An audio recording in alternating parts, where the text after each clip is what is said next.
Energy flows can be damaging, but working with them is an art form.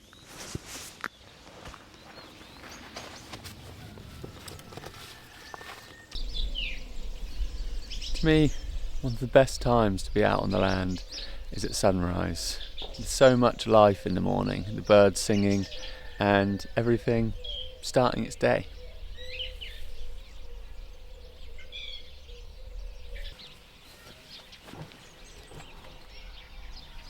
That's probably where this work started for me, paying attention to living systems, and rather than forcing them, gently nudging them in a direction to support life.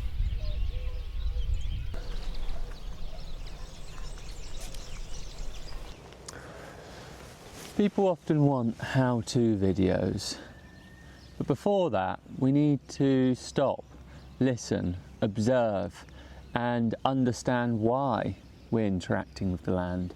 Why are we doing our actions, and is this even necessary? So rather than forcing methods and ideas onto the land, we can learn to gently steer the system into regeneration. I love the permaculture principle, catch and store energy. In the landscape, one of the best ways we can do this is plant plants everywhere.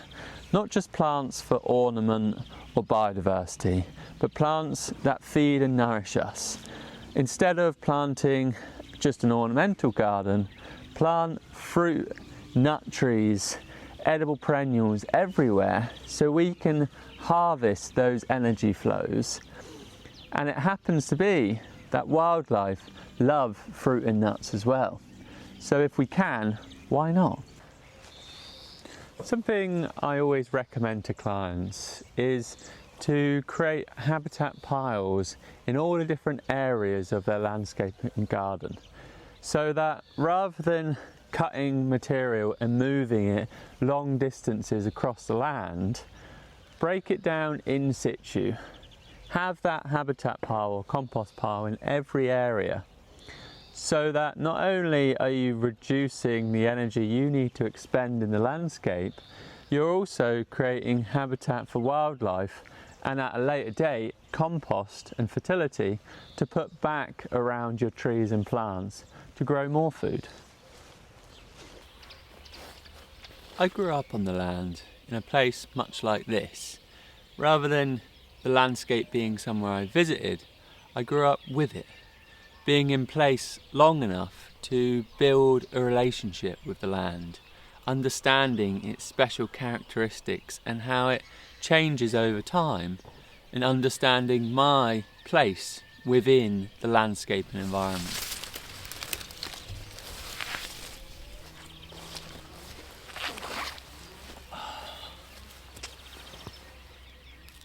In Portugal, on the farm where I grew up, we didn't have a sprinkler system.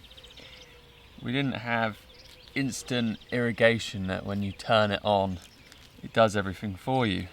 We had traditional flood irrigation systems with a series of channels where you open up the water into the field, and then you use a mattock and you shape where the water goes by closing channels, opening up other channels, and just playing with earth to direct water to nourish the plants you were growing. We were watering our edible forest garden, and I found that this relationship with the land taught me the energy flows and how people are an intricate part of the landscape. I also had a lot of fun as a kid, directing water, creating dams. I mean, it's one of my favourite things. Still do it as an adult.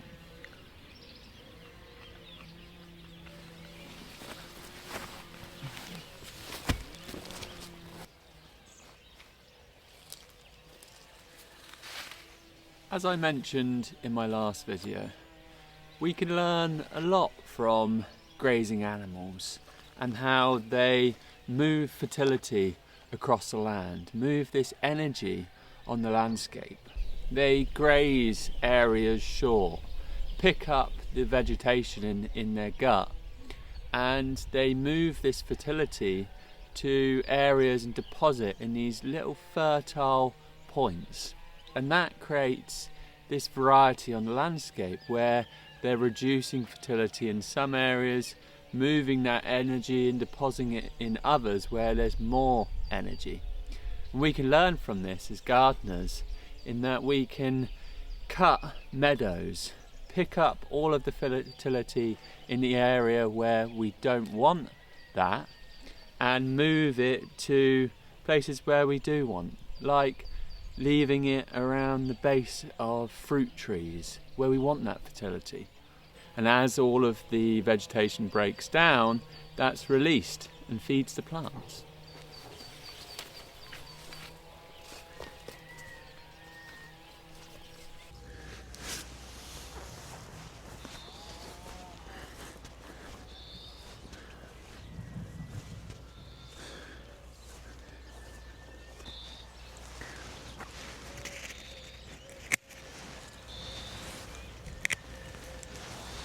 When pruning trees, instead of burning that material, which is what many people do, we can compost it or chip it and use it as mulch around the base of trees or on pathways.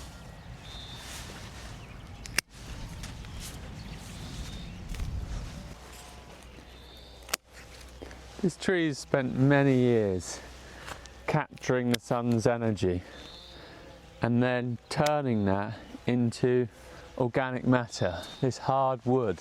It'd be a real shame to waste this, because the plants have taken years capturing that sunlight, turning it into organic matter, and if we burn it, that just wastes this precious material. Whereas we capture that energy flow, store it in the land, and it nourishes life. When I was a child in Portugal, we had a track going down to our farm, and if in heavy rains we didn't direct the flow of water, it would carve deep crevices into our track and become a damaging force. Whereas if we, with intention, directed the flow of water to where we wanted it, this would be a nourishing flow of water rather than damaging. Energy flows can be damaging, but working with them is an art form. I don't change a landscape just for the sake of it.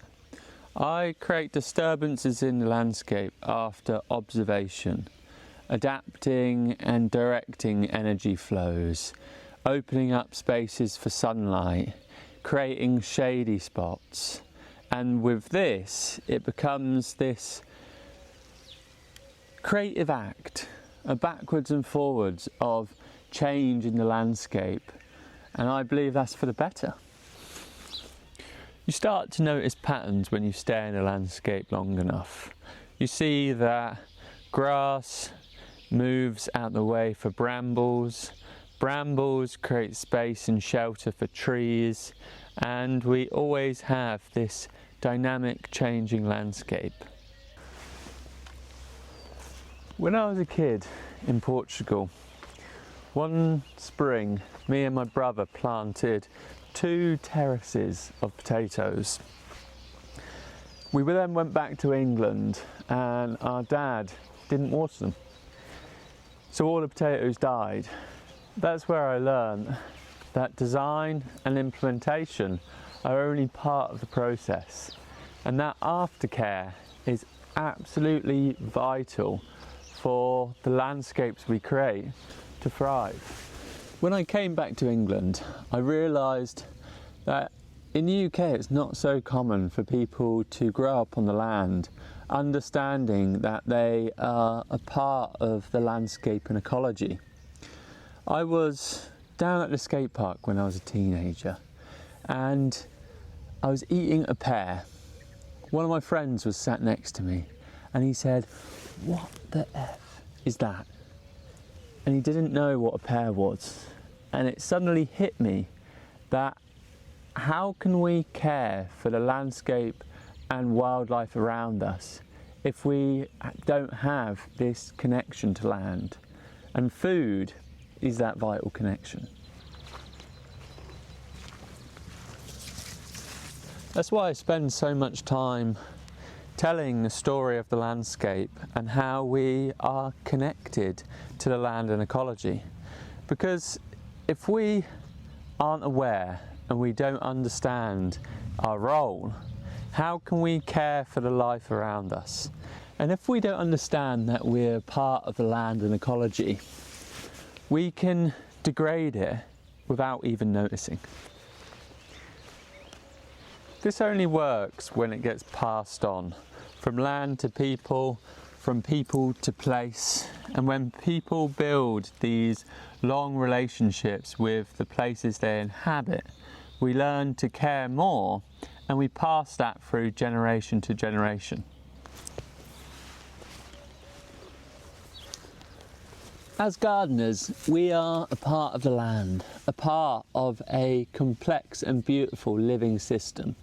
And we have a choice whether to be a part of the ecological collapse or a future thriving with life. Trevor, come here. What's this? Oh. Do you want to share this with me?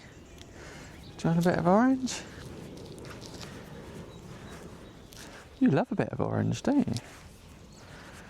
You're a bit of a gardener. You like to dig holes, prune plants. You love the harvest. You like to forage. You're a gardener without realising it. Collecting energy from plants and then depositing that in small piles of fertility in places you choose fit. Let's share this orange.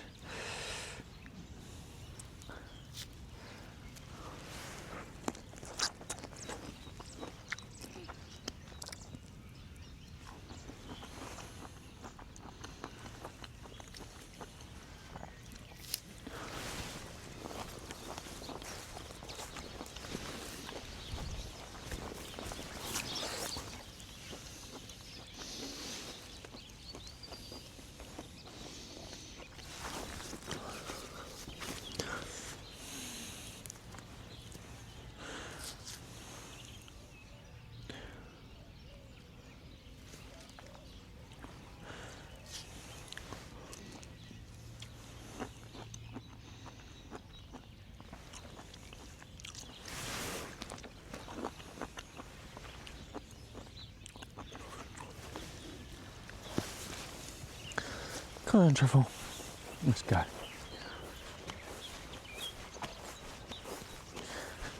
Come on, come here. Hey. Love you, little Truffle. Gardener's best friend.